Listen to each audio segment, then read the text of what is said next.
happen. So today I am your host. I will not speak a lot.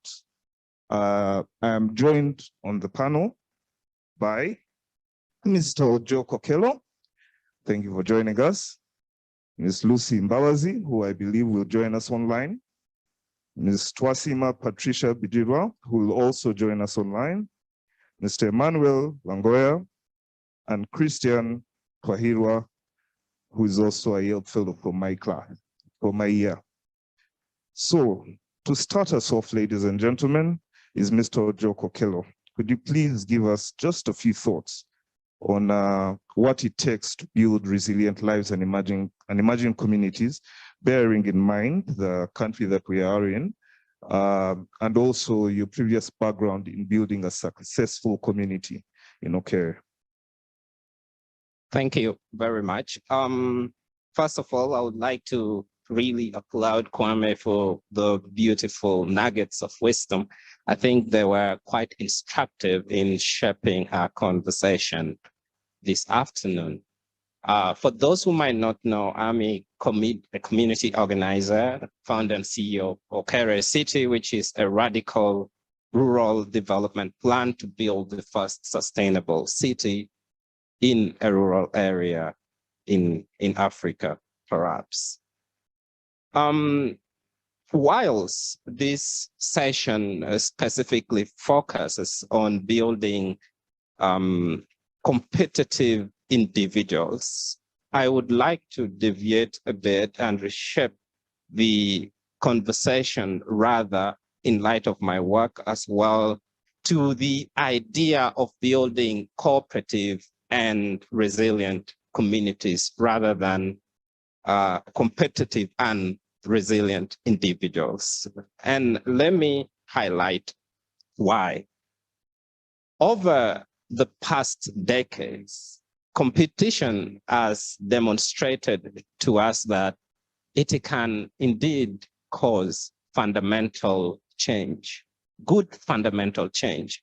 But we also have seen increasing wealth and income inequalities because of competition, and naturally because communities and individuals are never equal to be able to compete favorably.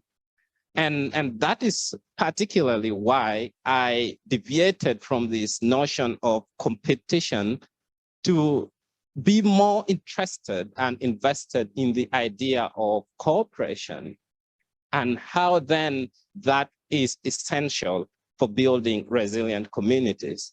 And you see, for me, this was very important because resilience indeed can emancipate. Over the past 50 years, ever since independence, perhaps from the 1970s, the northern part of Uganda has been embroiled in different kinds of conflicts and difficult, horrendous welfare situations. Particularly my community, we faced the Karimojong cattle rustling, which destabilized the economic and social well-being, but then also the Lord's Resistance Army that basically successfully made sure that we were resettled in the internally displaced people's camps and only returned about 10 years ago. We returned to the bush, not to homes really. But the ability of people to cope, with these difficult, horrendous situations, the ability of people to work extremely hard, and the ability of the people to bounce back and be responsible for shaping their destinies is perhaps one of the foremost reasons that enabled me to co-found Okere City Project, because we wanted to use that resilience of the people as the currency upon which livelihoods, rural livelihoods are shaped, but also social economic transformation are caused. And to highlight my discussion or my conversation tonight, I'm arguing that cooperation rather is the one that leads to collective action, right? And what people need is to come together, not to compete against each other. When people are able to collectively act on the plethora of development or social challenges that they face, then they are better placed to be at the forefront of finding solutions to some of these problems. And of course, collective action is driven quite heavily by some of the things that Mr. Kwame highlighted. He mentioned about knowledge and skills. But I would want to argue in part of that conversation that perhaps we should also start championing indigenous knowledge, because you see, if we only focus about or on knowledge about the future, knowledge about the fourth industrial revolution, about robotics, about technology, we forget that we live in rural communities. I'm right here as a rural ambassador, not as a trained graduate from the London School of Economics. No, my community is deep in the village, where 72% of the population do not know how to read and write.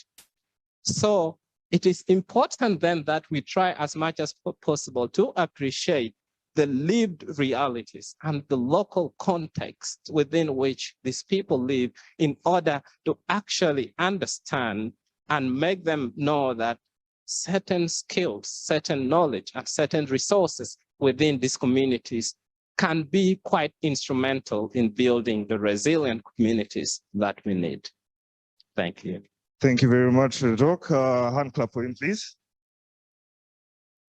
So before I go to the next panelist, I just want to mention that I just liked how he casually slid in that he's from the London